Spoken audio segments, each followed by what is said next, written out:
ilmaan Oromoo dhugaaf irbuu jaalalaa seentan dhugaa ummata keessanitti cichuun lubbuu keessan kennitan utuu dhugaadhaaf falmattanii kuftan dhiiga keessaniin dachee Oromiyaa irratti aarsaa jaalalaa katabdan warra manneenidhaa fi kutaalee zaliilii Itoophiyaa keessatti dararamuudhaan qaama dhabuun dhugaadhaaf gatii baastan qooqa gadadoo keessaniin dhugaadhaaf faarsitan kitaabonni seenaa keessanii quba namaan barreeffamuu hanqataniyyuu lafa irratti dubbifamuu dhabaniyyuu waaqa irratti bakka dhugaa sanitti akka dubbifamaa jiran shakkii hin qabu. Seenamtiin kitaaba kana seenaa keessanitti hin gitu. Miixuudhaa fi gidiraan kalaquu isaas kan keessan hin madaalu. Garuu hangam xiqqaatus isinumti yoo itti yaadatamtan garaan na ciisa.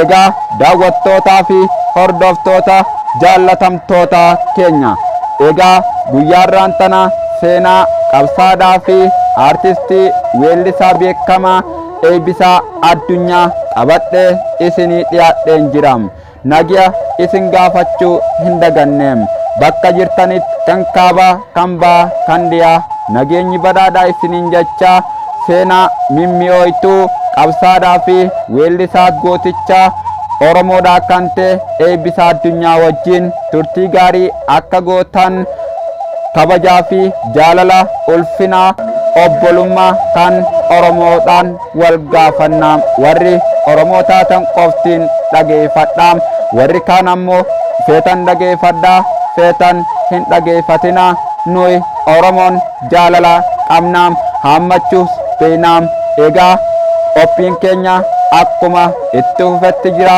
isaanii wajjin turtii gaarii isinin jennaam Eebbisaa Addunyaa. Eebbisaa Addunyaa weellisaa beekamaa fi qabsaa'aa mirga Oromootiin kan inni ittiin beekamu keessaa tokko weellisaa kan gootummaan faarsuu fi deeggarsaa olaanaa ABO'oof dhaabbata Oromoon hiree isaa ofiin akka murteeffatu qabsaa'uu qabuuniin Eebbisaan humna poolisii federaalaatiin gaafa hagayyaa 27 bara 1996 mana isaa Finfinnee jiru keessatti ijjeefame. Eebbisaan kan dhalate naannoo Oromiyaa Wallagga Lixaa magaalaa Dambidolloo keessatti. Eebbisaan maatii isaaf ilmaan gafaa yoo ta'u obboleeyyan dhiiraa lamaa fi durbaa sadii qaba. Eebbisaan nama kennaa qabuu fi dargaggeessa kabajamaa ture.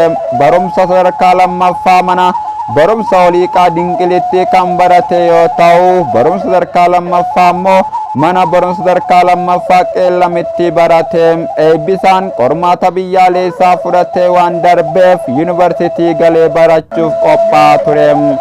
ABO'tti makamuusaa bara 1990 takka odoo Eebbisaan ramaddii yuunivarsiitii eeggachaa jiru humnoonni ABO yookaan TPLF fi Addawaawaayin yookaan ELF mootummaa dargii kuffisan magaalaa Eebbisaan keessa jiraatu Dambidolloo keessatti.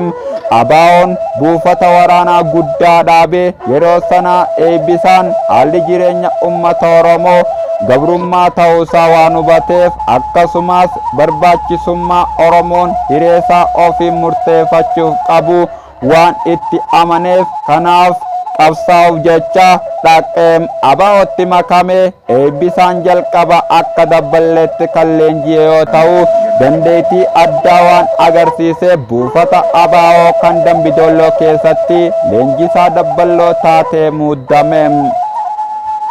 Dandeettii waraanaa qofa otoo hin taane Eebbisaan dandeettii sirbaas ni qabaa ture. Kennaa sagalee isaa qabu beekumti yookaan bukkeetti meeshaalee muuziqaa baay'ees ni taphatam. Sababa kanaaf Eebbisaan hawwisoo ABO'tti makame aadaa weellee fi eenyummaa Oromoo mul'isuu irratti gahee guddaa taphateem. Bara 1990 takkaa fi bara 1992 guutumaa isaa Eebbisaan Oromiyaa keessa naannoo adda addaa kibba lixaa giddu galeessa dhiyaa deemee weellisaa ture. sirboonni isaa sirba aadaa yoo ta'an ergaan isaanii garuu kan warraaqsa riivoleeshin kakaasan turan. Eebbisaan sirboota isaatiin hacuuccaa uummata Oromoo irra ga'uu ifatti baasee kan ibsu yoo ta'u, karaa ittiin Oromoon mirga isaa gaafatuu fi falmatus ni ibsa. Akka nama dhuunfaatti Eebbisaan nama garaa laafeessa ture, uummata Oromoo garaa guutuudhaan jaalataa ture, baay'ee dhimmaafis ture. Eebbisaan namoota gargaaruu fi dhumuufis nama duubatti hin jenne ture. Obboloota isaa, firoota isaa, ollaa isaa, namoota gargaarsa barbaadan kamiyyuu ni gargaara. Eebbisaan aartistii baay'ee jaallatamaa, dinqisiifamaa fi sabboonaadha. Eebbisaan jalqabaa qabee gootummaadhaan beekamaa. Ergaa ABO'n biyyaa ba'ee gaggeessitoonni isaa biyyaa baqatanii ABO dhoksaadhaan socho'uu jalqabee boodallee Eebbisaan sirba isaatiin hammeenya mootummaan Itoophiyaa uummatarraan ga'u ibsu hin dhiifne. Eebbisaan baay'ee ija jabeessa kan hin sodaannee fi ifatti hojii shororkeessummaa mootummaan Itoophiyaa uummata Oromoorraan ga'u balaaleffachuurraa duubatti jedhee hin beeku. Deeggarsa WBOtiif qabus amma dhumaatti ittuma fufe. Sababa Eebbisaan ija jabeessa ta'ee fi ifaan ifatti ajjechaa fi sarbama mirga mootummaan Itoophiyaa raawwatu balaaleffatuuf ofuma isaayyuu ilaalcha mootummaa keessa akka galu godhe. Akka Oromoon Support Group Press Releases number 18 jedhutti nama umrii 26 kan ta'e Hiriyaan Eebbisaa mootummaa akka isaan hordofaa fi to'achaa surveillance akka jiru bareem. Eebbisaan iddoowwan waltajjii adda addaa irratti konkolaataadhaan kan geessu isaa ture. Gaafa Hagayya 30 bara 1996 Eebbisaan Addunyaa ergamtuu mootummaa Itoophiyaatiin mana isaa keessatti Finfinneetti ajjeefameen. Eebbisaan jaalalli inni Oromoof qabu guddaadha. Eebbisaan akka maatii isaatiis akka Amaara irraa dhufan ni dubbatama.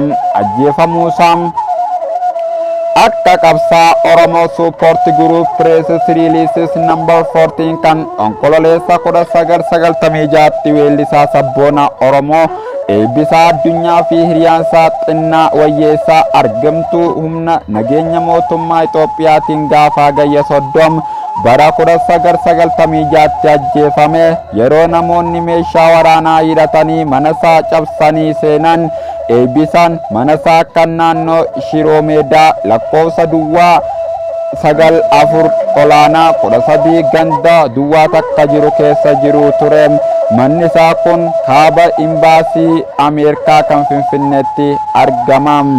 Namoonni ijaan argan akka jedhanitti reeffi mana keessaa harkifamee konkolaataa laandii diivoorii kan lakkoofsa eeyyama mootummaa qabutti gabarmentii aayilaainsis pileetit fe'amee ergamoonni mootummaa warri isaa ajjeesan jalqaba namoonni karaarra akka sokkan godhan. Namoonni dhukaasa qawwee dhaga'anii manaa gadi ba'anii ilaalan gara manaatti akka ol deebi'an ajajaman. Reeffi isaanii guyyaa itti aanu hospitaala Minilik kutaa reeffaa keessaa argame. Ergaa Eebbisaan ajjeefamee maatiin Eebbisaa rurrukuttaa mootummaa keessaa galan ergamtoota dhaadiyoo kan Dambidollootti hacuuccaa fi miidhaa baay'atu sanarratti gahee olaanaa isaa ashannaafiin ergamtoota wayyaanee fi dhaadiyoon isaa baay'ee dhameeraam. Egaa ashammaa akkam jirtu daawwattootaa fi hordoftoota jaallatamtoota keenyaam. Seenaan gootichaa fi weellisaa Eebbisaa Addunyaa kana fakkaataa. Guyyaatti aanu sagantaa biraatiin hamma walitti deebinutti waan nu dhaggeeffattaniif guddaa galatoomaa isiniin jennaam.